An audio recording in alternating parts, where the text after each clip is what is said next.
I'm sitting here saying, God, if you go away, how will people know who we are? Now, the reason that I went through this whole elaborate ruse is because I wanted to give you some background on what Moses is going through and maybe why Moses is paranoid in this this passage from Exodus. Because God has just said to Moses, I don't know if I can walk with you right now. All you guys do is complain and break our deal and make golden calves and say it's me. And so our passage today shows us Moses trying to broker a deal with God after God has said he's going to leave them in the wilderness by themselves. And the crux of Moses' question is this: God, if you leave us, how will our people know that we are your people? And literally Moses asks, how shall it be known that I have found favor in your sight, I and your people, unless you go with us? This whole episode in the book of Exodus is about identity and idolatry. When Moses went up to Mount Sinai to get the commandments, he was seeking the things that would identify the Hebrew people as God's people. They would be known by how they live. Instead, when he came down from the mountaintop, Moses found the people worshiping this Egyptian-like animal idol and saying, "O Israel, these are your gods, the ones who brought you out of Egypt." The Hebrew people were choosing an identity that did not include the God of Abraham, Isaac, and Jacob. And this is the problem with idolatry and idols. They replace God with something that is not God. They convince us to give the greatest importance to a thing rather than to the creator of everything. And when we worship our idols, we become identified by our devotion to that idol rather than our devotion to God. Idolatry and identity are linked together. Let me give some concrete examples. You may have heard that in America, sports are religion. Maybe you've also heard someone say that America is a Christian nation. Well, without getting into an argument about whether America is a Christian nation or not, let's assume that it's true for the time being.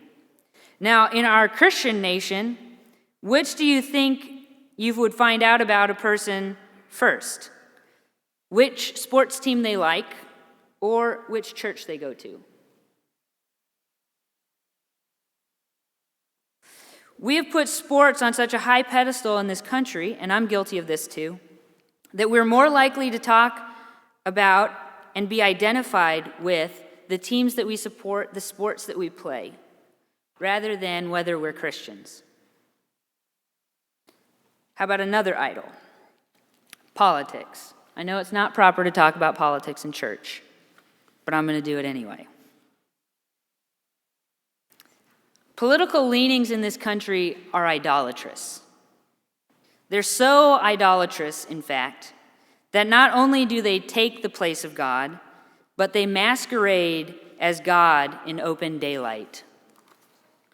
The identity and the idol have gotten so mixed up in one another that people can't tell the difference between their political, cultural views and their religious views. And it's not that religion has taken over politics so much as politics has surreptitiously enmeshed itself in religion. So when we identify ourselves politically, that identity is what is supposed to gauge how good of a Christian we are, rather than our works of charity, humility, love, faith. Our idols define us, and they trick us. They identify us rather than us identifying them. Because the danger about idols identifying us is that we don't always look good when our idols define us. Let me give an example of that. A couple weeks ago, when the Cardinals were playing in the divisional series, maybe you heard this on the news. There were protesters from Ferguson, Missouri, protesting at the stadium. Now, without getting into whether they're right or wrong, That's not what I'm talking about today. What I'm talking about today is how Cardinals fans were treating the protesters. What identified them on that day was racism, was not giving compassion, telling people to get a job, telling people that they supported the police officer that shot the kid, telling them that the kid deserved it. That's not the identity I want to be known for. It's caught on video. It's on YouTube. You can look it up. If I was caught on camera, that's not the identity I want. That's an idol. When our focus is not on God, when our identity is not tied up in who we are supposed to be as Christians, something goes wrong in us. God has given us the things on which to hang our identity, and it's not sports, it's not politics, it's not anger, it's not gold for certain. Teams lose, politics are always changing, gold rusts and turns to dust. But God stays the same. Even though our understandings of God evolve, God stays the same. Our identities are in their truest form when they're focused on being people of God. And Paul writes to the Thessalonians about identity too. He helps us. He tells us what makes a Christian identified as a Christian. The Thessalonians are a good example. Paul says that the people all around have heard about the Thessalonians because of their hospitality, because of their perseverance in persecution, and because of their devotion to God. Everybody, north and south, and further beyond, knows about the Thessalonians, so much that Paul says, I don't need to talk about it. This is their identity. This is what it is like when God is at the center rather than an idol. When people hear reports about the Thessalonians, they don't hear about what team they support or what idol they identify with.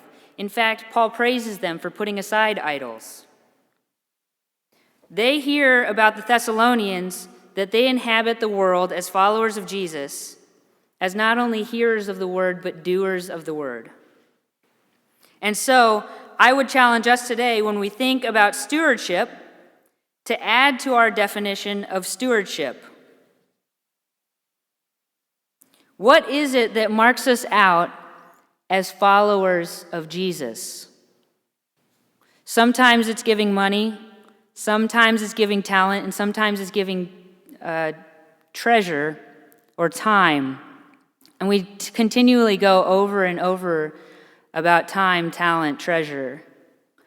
But what I would say is another thing that defines our stewardship is how much time we spend in worship, how much time we spend in devotion to God, and letting God form us into the people that we want to be, so that when you meet somebody on the street, your stewardship is also them saying, oh, that must be a Christian, because they're loving, because they're compassionate. And it's out of that, it's out of this foundation of worship and devotion to God, out of the abundance that God gives us, that then we give back. And stewardship only works if we're giving back from our abundance. Now, this church is really good, really good, I have noticed, about talent, and sharing treasure. And a lot of times we're good at sharing time. But of all three, time, in my opinion, has been the one that has fallen to the wayside. Sometimes it's easier to give things rather than give ourselves. So my challenge today, identify yourself as a Christian. Give your time to God, not only here in this place, but to worship Him in private, in prayer. And then come to church. Realize God's glory and give back. Amen.